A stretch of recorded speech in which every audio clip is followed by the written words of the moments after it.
నమస్కారం. AP today న్యూస్కి స్వాగతం. హెడ్లైన్స్ చూద్దాం.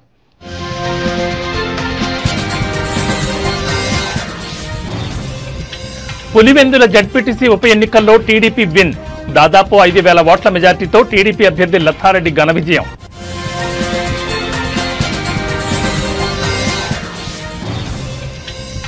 తెలంగాణలో ఇవాళ రేపు అతి భారీ వర్షాలు. అన్ని శాఖలను అప్రమత్తం చేసిన ప్రభుత్వం.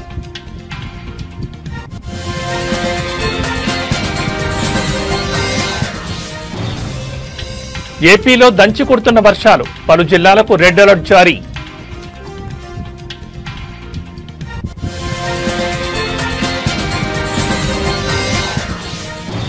ప్రకాశం బ్యారేజ్ వద్ద పెరిగిన వరద ప్రవాహం. 70 గేట్లెత్తి నీటి విడుదల.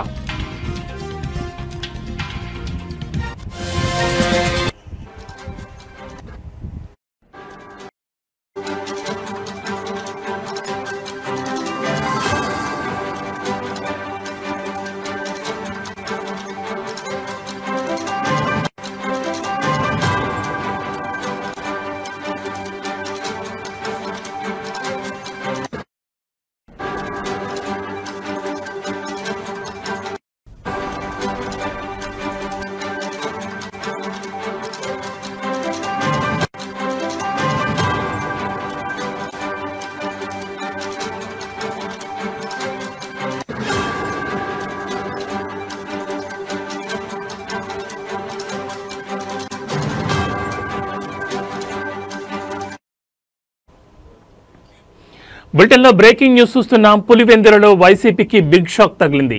జడ్పీటీసీ ఉప ఎన్నికలో టీడీపీ విన్ అయింది. దాదాపు 6,052 ఓట్ల మెజార్టీతో టీడీపీ అభ్యర్థి లత్తారెడ్డి ఘన విజయం సాధించారు. ఈ ఎన్నికల్లో టీడీపీకి 6,735 ఓట్లు వచ్చాయి. వైసీపీ అభ్యర్థి హేమంత్ రెడ్డికి కేవలం 683 ఓట్లు వచ్చాయి. దీంతో వైసీపీ డిపాజిట్ కోల్పోయింది. ఈ స్థానంలో మొత్తం 10,601 ఓట్లుండగా 7,814 ఓట్లు పోలయ్యాయి. సొంత ఇలాకాలో వైసీపీ ఓటమి జగన్కు షాక్ అని చెప్పొచ్చు. 30 ఏళ్ల తర్వాత పులివెందుల జడ్పీపీఠం టీడీపీ వశమైంది. 2016 కంటే ముందు 5 సార్లు వైఎస్ ఫ్యామిలీ నిలబెట్టిన అభ్యర్థి ఏకగ్రీవంగా ఎన్నికవుతూ వచ్చారు. ఇక 2016 జడ్పీటీసీ ఎన్నికల్లో టీడీపీ అభ్యర్థి నామినేషన్ తర్వాత వైసీపీలో చేరారు. అయితే బ్యాలెట్ పేపర్లో సైకిల్ గుర్తుండడంతో దానికి 2,500 ఓట్లు పడడం గమనార్హం.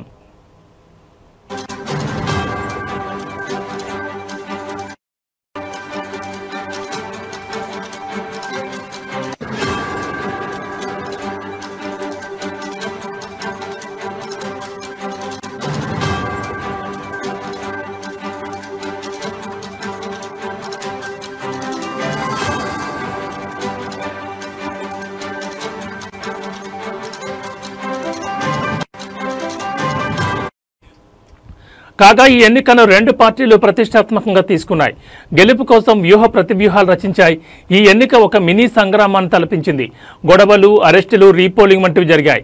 వైసీపీ కంచుకోటను బద్దలు కొట్టాలని, టీడీపీ పట్టు నిలుపుకోవాలని ప్రణాళికలు రచించాయి.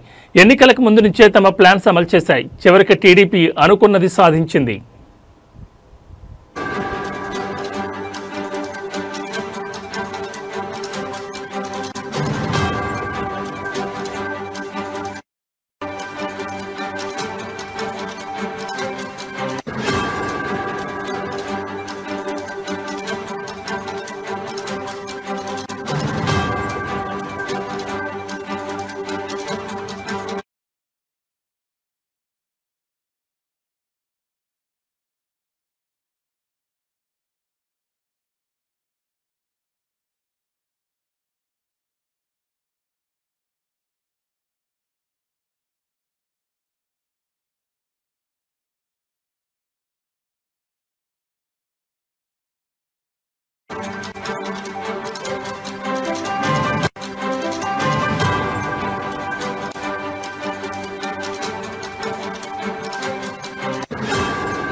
బులెటిన్లో మరో బ్రేకింగ్ న్యూస్ చూస్తున్నాం. అల్పపీడన ప్రభావంతో తెలంగాణలో వర్షాలు కురుస్తున్నాయి. ఇవాళ రేపు పలు జిల్లాల్లో భారీ నుంచి అతి భారీ వర్షాలు పడే అవకాశం ఉంది. ఈ మేరకు ఆయా జిల్లాలకు రెడ్ అలర్ట్ జారీ అయింది. మరికొన్ని జిల్లాలకు ఆరెంజ్, ఎల్లో హెచ్చరికలు జారీ అయ్యాయి. బంగాళాఖాతంలో ఏర్పడిన అల్పపీడనం కొనసాగుతోంది. ఇవాల్టి ఉదయం రిపోర్ట్ ప్రకారం ఉత్తర ఏపీ, దక్షిణ ఒడిశా తీరాలకు ఆనుకొని పశ్చిమ మధ్య పరిసర ఈశాన్య బంగాళాఖాతంలో అల్పపీడన ప్రాంతం ఉందని హైదరాబాద్ వాతావరణ కేంద్రం తెలిపింది. ఇది పశ్చిమ వాయువు దిశగా కదిలి రాబోయే 24 గంటల్లో మరింత ప్రభావవంతంగా మారే అవకాశం ఉంది. రాబోయే 48 గంటల్లో ఉత్తర కోస్తా, ఏపీ, దక్షిణ ఒడిశా మీదుగా కదిలే అవకాశం ఉందని అంచనా వేసింది.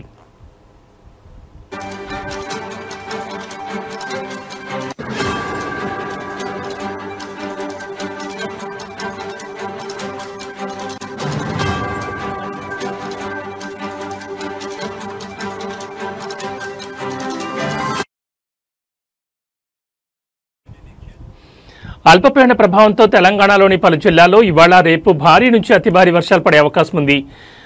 ఇవాళ మెదక్, సంగారెడ్డి, వికారాబాద్ జిల్లాల్లో భారీ నుంచి అత్యంత భారీ వర్షాలు పడే అవకాశం ఉంది. ఈ జిల్లాలకు రెడ్ అలర్ట్ ఇచ్చారు. ఇక కొత్తగూడెం, భూపాలపల్లి, కామారెడ్డి, మహబూబాబాద్, మేడ్చల్, ములుగు, నిర్మల్, నిజామాబాద్, సూర్యాపేట జిల్లాల్లో భారీ నుంచి అతి భారీ వర్షాలు పడొచ్చని అంచనా వేస్తున్నారు. ఈ జిల్లాలకు ఆరెంజ్ హెచ్చరికలు జారీ అయ్యాయి. మరోవైపు ఆదిలాబాద్, హన్మకొండ, హైదరాబాద్, జగిత్యాల, జనగాం, గద్వాల్, కరీంనగర్, ఖమ్మం, ఆసిఫాబాద్, మహబూబ్ నగర్, మంచిర్యాల, నాగర్ కర్నూల్, నల్గొండ, నారాయణపేట, పెద్దపల్లి, సిరిసిల్ల, రంగారెడ్డి, సిద్దిపేట, వనపర్తి, వరంగల్, భువనగిరి జిల్లాలో భారీ వర్షాలు పడే అవకాశం ఉంది. ఈ జిల్లాలకు ఎల్లో హెచ్చరికలు జారీ అయ్యాయి.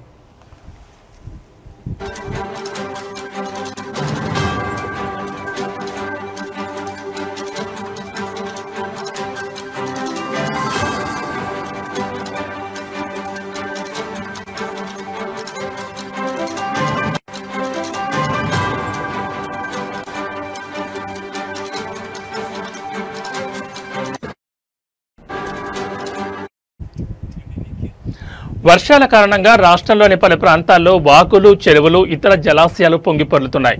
దీంతో నీటి ప్రవాహం ఎక్కువగా ఉండడంతో గ్రామాల మధ్య రాకపోకలకు అంతరాయం ఏర్పడింది. జీహెచ్ఎంసీలో రాజేంద్రనగర్లో 46.5 మిల్లీమీటర్ల వర్షపాతం నమోదైంది. రాష్ట్ర రాజధానిలో ఎడతెరిపి లేకుండా కురుస్తున్న వర్షాలకు రోడ్లు జలమయమయ్యాయి. Hyderabad disaster response and asset protection agency, ఇతర ప్రభుత్వ సంస్థల సిబ్బంది నీటిని తొలగించారు. పాత బస్తీలోని యాకత్పురా వద్ద మేకలకు మేపడానికి ఆకులను సేకరించే ప్రయత్నంలో వర్షపు నీటి కాలువలో పడిన వ్యక్తిని హైడ్రా సిబ్బంది రక్షించారు.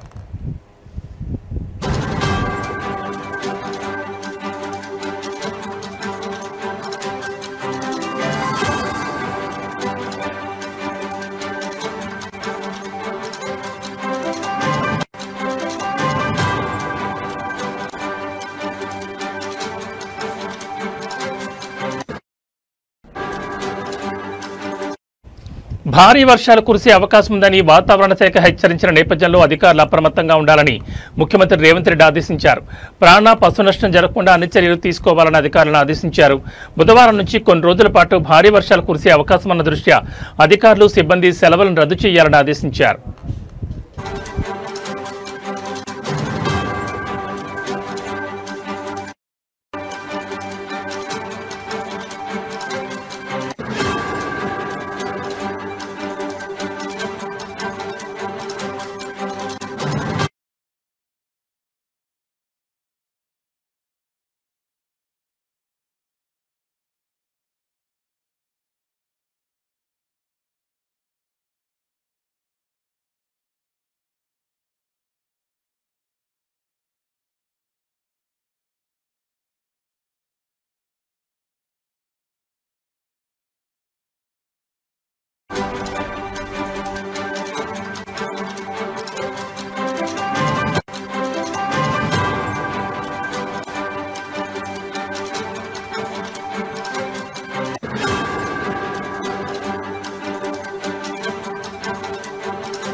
బులెటిన్లో మరో బ్రేకింగ్ న్యూస్ చూస్తున్నాం. ఇటు తెలంగాణలో పరిస్థితి ఎలా ఉంటే అటు ఏపీలో కూడా వర్షాలు దంచుకొడుతున్నాయి. కొన్ని ప్రాంతాల్లో భారీ వర్షం కురవగా కొన్ని ప్రాంతాల్లో అతి భారీ వర్షం కురిసింది. ముఖ్యంగా విజయవాడ, గుంటూరు నగరాల్లో పలు ప్రాంతాలు చెరువులను తలపించాయి.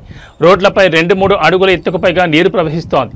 గుంటూరు పూర్తిగా జలదిగ్బంధంలో చిక్కుకుపోయింది. అయితే మరో 4 రోజులు ఏపీలో వర్షాలు దంచుకొడతాయని వాతావరణ శాఖ చెబుతోంది. భారీ వర్షాల నేపథ్యంలో గుంటూరు, బాపట్ల, పశ్చిమ గోదావరి, ఎన్టీఆర్ జిల్లాల్లోని స్కూళ్లకు సెలవులు ప్రకటించారు.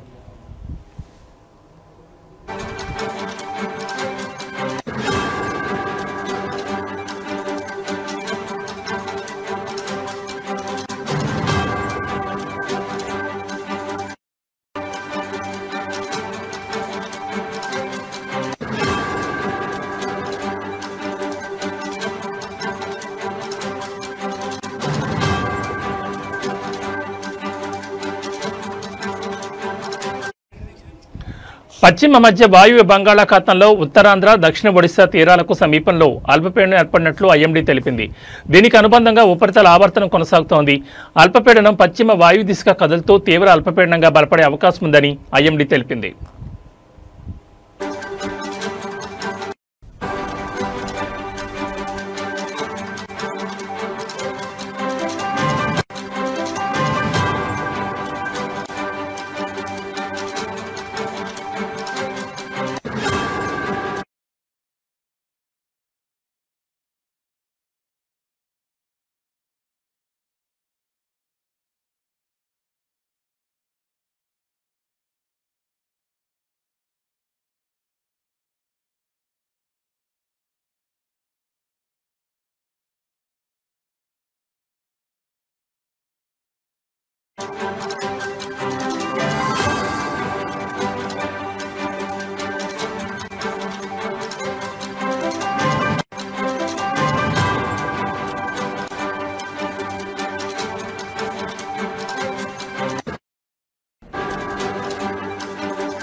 బులెటిన్లో మరో బ్రేకింగ్ న్యూస్ చూస్తున్నాం. బంగాళాఖాతంలో ఏర్పడిన అల్పపీడన ప్రభావం వల్ల ఏపీలో భారీ వర్షాలు కురుస్తున్నాయి.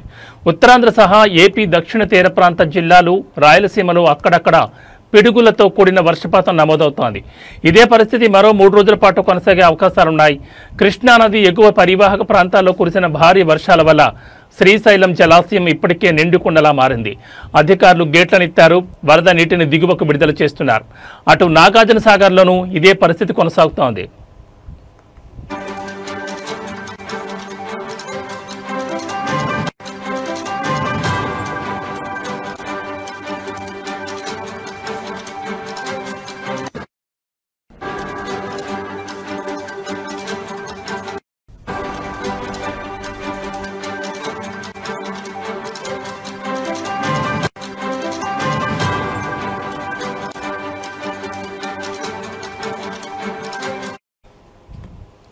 దీని ప్రభావం ప్రకాశం బ్యారేజ్పై పడింది. ఇన్ఫ్లో భారీగా ఉంటోంది. దీంతో ప్రకాశం బ్యారేజ్కి చెందిన మొత్తం 70 గేట్లను ఎత్తివేశారు. వరద జలాలను దిగువకు విడుదల చేస్తున్నారు. కృష్ణానదికి వరద ప్రవాహం ప్రకాశం బ్యారేజీ చేరుకుంటున్న కొద్దీ వరద నీటి దిగువకు వదిలేస్తున్నారు. ఈ తెల్లవారుజాము నాటికి ప్రకాశం బ్యారేజ్ ఇన్ఫ్లో 4.50 లక్షల క్యూసెక్లుగా నమోదైంది. వచ్చిన వరద నీటిని వచ్చినట్లే, అంటే మొత్తం 4.50 లక్షల క్యూసెక్ల నీటిని దిగువకు వదిలివేస్తున్నారు. 15 గేట్లను 2 అడుగుల మేరకు ఎత్తారు. మిగిలిన 55 గేట్లను 1 అడుగు మేర ఎత్తి వస్తున్న వరద నీటిని వచ్చినట్లే దిగువకు విడుదల చేస్తున్నారు. బ్యారేజ్ నీటి మట్టం 12 అడుగులు కాగా కృష్ణా తూర్పు కాలువ, కృష్ణా పశ్చిమ కాలువ, గుంటూరు ఛానల్కు నీటిని విడుదల చేశారు.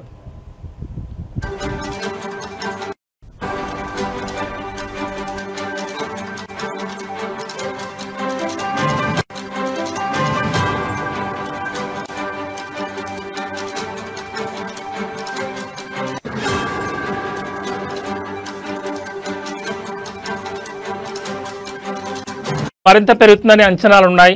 కృష్ణానది మీద ప్రాజెక్టులోని నీటిని దిగువకు విడుదల చేస్తున్నందున నదీ పరివాహక ప్రాంత ప్రజలు, లంక గ్రామ ప్రజలు అప్రమత్తంగా ఉండాలని విపత్తుల నిర్వహణా సంస్థ మేనేజింగ్ డైరెక్టర్ ప్రఖర్ జైన్ సూచించారు. నదిలో ప్రయాణించొద్దని, వరద నీటిలో ఈతకు వెళ్లడం, ఘాట్ల వద్ద స్నానం చేయడం, చేపలు పట్టడం లాంటివి చేయకూడదని సూచించారు. ప్రకాశం బ్యారేజ్ గేట్లను ఎత్తినందున కృష్ణా నదీ పరివాహక ప్రాంత ప్రజలు అప్రమత్తంగా ఉండాలని అన్నారు. వరద తీవ్రత మరింత పెరిగే అవకాశం ఉందని చెప్పారు.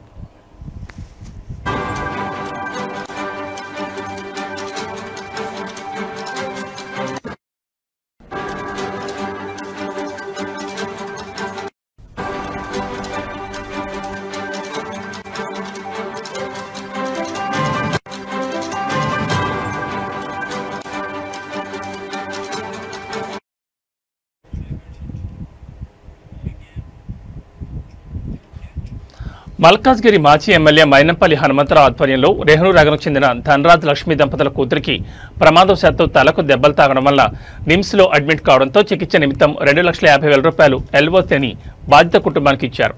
ఇదే సమస్యతో బాధపడుతూ మొదటిసారి అడ్మిట్ అయినప్పుడు కూడా మైనంపల్లి హనుమంతరావు 2,50,000 ఎల్ఓసీని ఇవ్వడం జరిగింది. బాధిత కుటుంబం అన్నా సేవ సహకారాన్ని హృదయపూర్వకంగా ధన్యవాదాలు తెలియజేశారు.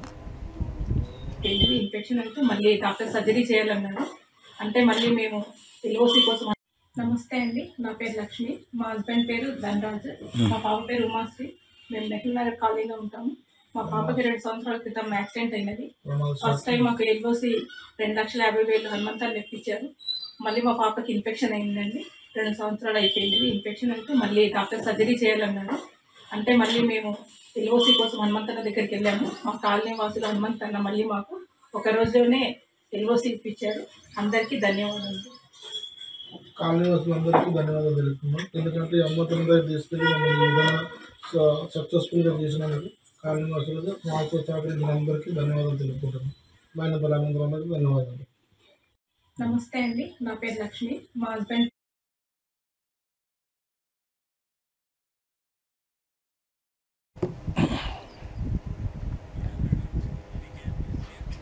శ్రీ సత్యసాయి జిల్లా పెనుగొండ డీఎస్పీ నరసింగప్ప అందించిన వివరాల మేరకు పెనుగొండ మండలం మునిమడుగు గ్రామానికి చెందిన వినోద్ కుమార్ అనే ముద్దాయి పలు ప్రాంతాల్లో ద్విచక్ర వాహనాలు దొంగతనం చేసేవాడని తెలిపారు. దొంగతనం చేసుకుని వచ్చిన డబ్బుతో తాగుడుకు అలవాటు పడి జల్సా చేసేవాడని అన్నారు. తనపైన కర్ణాటక ప్రాంతం, తిరుపతి, అనంతపురం, ధర్మవరం, కర్నూలు పలు ప్రాంతాల్లో ద్విచక్ర వాహనాల చోరీ కేసులున్నాయని, దొంగిలించిన మొత్తం 31 మోటార్ సైకిళ్లను స్వాధీనం చేసుకున్నారు. నగదులో 18,60,000 రూపాయలను స్వాధీనం చేస్తున్నట్లు డీఎస్పీ నరసింగప్ప తెలిపారు.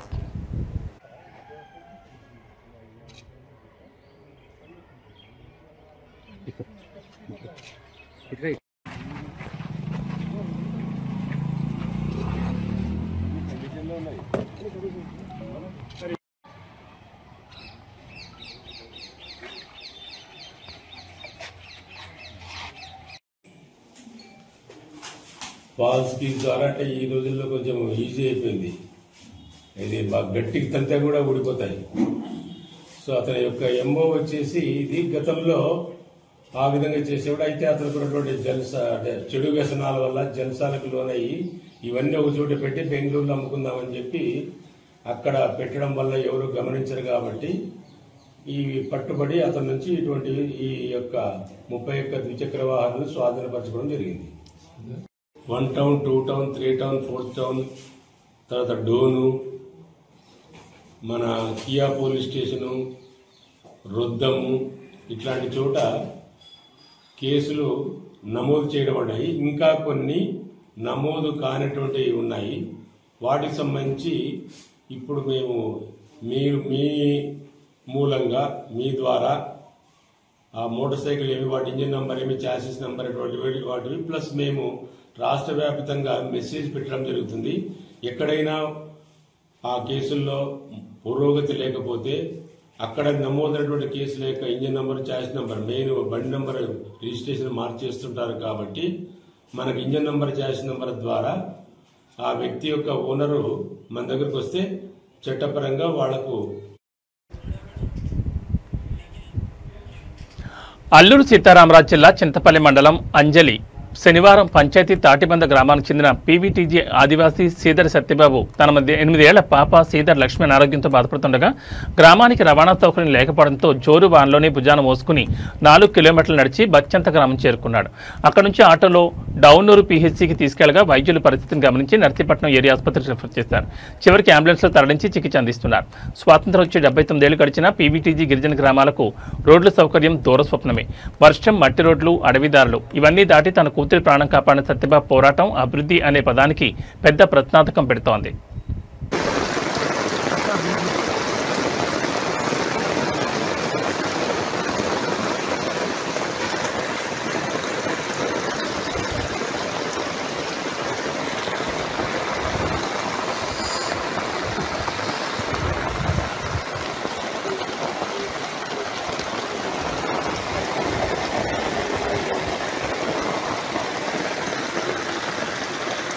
అందరికీ నమస్కారం అండి. ఈరోజు ఈ యొక్క వాతావరణ పరిస్థితిలో ఒక చిన్నారికి బాగులేని పరిస్థితుల్లో మేము ఈ యొక్క వాతావరణంలో అనుకూలం లేని పరిస్థితుల్లో హాస్పిటల్ తీసుకెళ్లాల్సి వస్తుందండి. ఈ యొక్క తాటిబంద గ్రామం, చింతపల్లి మండలం, అంజలేశనివారం పంచాయతీ, అల్లూరి సీతారామరాజు జిల్లా అండి. ఆ యొక్క చిన్నారిని అయితే బాగులేని చిన్నారిని ముందుకు తీసుకెళ్లారండి. ఈ యొక్క రోడ్లు బాగులేని పరిస్థితి వల్ల ఈ యొక్క వర్షాకాలము ఈ యొక్క రోడ్లు ఇలా ఉంటాయండి. అందుకనే ఈ యొక్క అధికారులు గమనించి ఈ యొక్క తాటిబంద గ్రామానికి రహదారిని కల్పిస్తారని మేము నమ్ముతున్నామండి. కాలువలు కూడా చాలా పెద్ద అండి. వర్షాకాలం చాలా ఇబ్బంది పరిస్థితి. దోలి మూతలతో అనారోగ్యంతో బాధపడుతున్న వారిని తీసుకెళ్ళవలసిన పరిస్థితి అయి ఉంది. ఇప్పుడు కూడా చాలా పెద్ద కాలువ. నానో యూరియాతో రైతులకు అధిక దిగుబడి వస్తుందని వరంగల్ జిల్లా వ్యవసాయ అధికారి కె అనురాధ్ అన్నారు. హనుమకొండ నయ్యం నగర్లో ఉన్న ప్రెసిడెంట్ దాబాలో ఇఫ్కో ఆధ్వర్యంలో nano DAP, nano copper, nano జింక్పై ఉమ్మడి వరంగల్ జిల్లా రైతు సహకార సంఘాలు, డీసీఎంఎస్ డీలర్లు, అభ్యుదయ రైతులకు నిర్వహించిన అవగాహన సదస్సులో మాట్లాడారు. సాంప్రదాయ యూరియాను తగ్గించి నానో యూరియా, నానో డిఏపిని అధికంగా వాడాలని సూచించారు. అదేవిధంగా రైతుల శ్రేయస్సును దృష్టిలో ఉంచుకుని నానో సాంకేతిక పరిజ్ఞానంతో మొదటిసారి యూరియాను ద్రవ రూపంలో తీసుకొచ్చిందని అన్నారు. మంచి ప్రోగ్రామ్. ఇఫ్కో కంపెనీ వారు డ్రోన్ స్ప్రేయర్ తోటి నానో స్ప్రే చేయడం ఎలాగా అనేది కూడా చాలా దాదాపు అన్ని మండలాల్లో, గ్రామాలలో రైతులకి ఒక డెమాన్స్ట్రేషన్ ఇవ్వడం జరుగుతుంది. దాంట్లో భాగంగా ఈరోజు డీలర్లకు కూడా ఈ అవగాహన కార్యక్రమం ఏర్పాటు చేయడం జరిగింది. మనకి ఏంటంటే కొత్త టెక్నాలజీ వచ్చినప్పుడు కంపల్సరీ మనము కొత్త టెక్నాలజీ వాడుకోవాలి. ఒకప్పుడు హైబ్రిడ్స్ వాడమంటే సరిగ్గా వాడకపోయేది. తర్వాత యూరియా వేయమంటే కూడా తక్కువ వేసేది. కానీ ఇప్పుడు చాలా ఎక్కువగా వేస్తున్నాం. సో అంటే కొత్త టెక్నాలజీ వచ్చినప్పుడు తెలియక కొంచెం తక్కువ వాడడానికి మొగ్గు చెప్తారు. కానీ నానో యూరియా వచ్చింది, ఇది కూడా కొత్త టెక్నాలజీ. ఈ కొత్త టెక్నాలజీలో వచ్చిన నానో యూరియా కూడా మన రైతులందరూ వాడాలి. దీనివల్ల మెయిన్గా ఉపయోగం ఏంటంటే ట్రాన్స్పోర్ట్ కాస్ట్ ఒకటి తగ్గుతుంది. తర్వాత సెంట్రల్ గవర్నమెంట్ మీద ఈ సబ్సిడీ భారం అనేది తగ్గుతుంది. సెంట్రల్ గవర్నమెంట్ 1.83 crores సబ్సిడీ ఇస్తే దాంట్లో 1.3 lakh crores ఒక యూరియాకి సబ్సిడీ ఇస్తుంది. అంటే దాని ఫుల్ కాస్ట్ ఒక బస్తా ధర మొత్తం ధర 2360 రూపాయలు. దానికి రైతు చెల్లించేది 266 రూపాయలు. మిగతా 2100 రూపాయలు సెంట్రల్ గవర్నమెంట్ ఒక బ్యాగ్కి అది సబ్సిడీ రూపేణా కంపెనీకి అందజేస్తుంది. సో చాలా కోట్ల రూపాయలు ఈ సబ్సిడీ రూపేణా కంపెనీలకు పోతున్నాయి. అవన్నీ ప్రజల సొమ్ము. అదే నానో యూరియా దానికి మొత్తం ధరనే ఫుల్ కాస్టే 250 రూపీస్, 225 రూపీస్ ఉంది. అది ఫుల్ కాస్ట్. సో దాన్ని వాడడం వల్ల కూడా సేమ్ యూరియా బస్తా వాడితే ఎంతైతే పంటకి అందాలో నైట్రోజన్ అంతా అందుతుంది. కాబట్టి నానో యూరియా అనేది రైతులందరూ వాడాలి. దీనివల్ల కాంప్లెక్స్ ఎరువులు వేయాలా, మైక్రోన్యూట్రియంట్స్ వేయాలా, పొటాషియం అయితే కంపల్సరీ. ఇవి బులెటిన్ విశేషాలు. మరో బులెటిన్లో మళ్ళీ కలుద్దాం. నమస్కారం.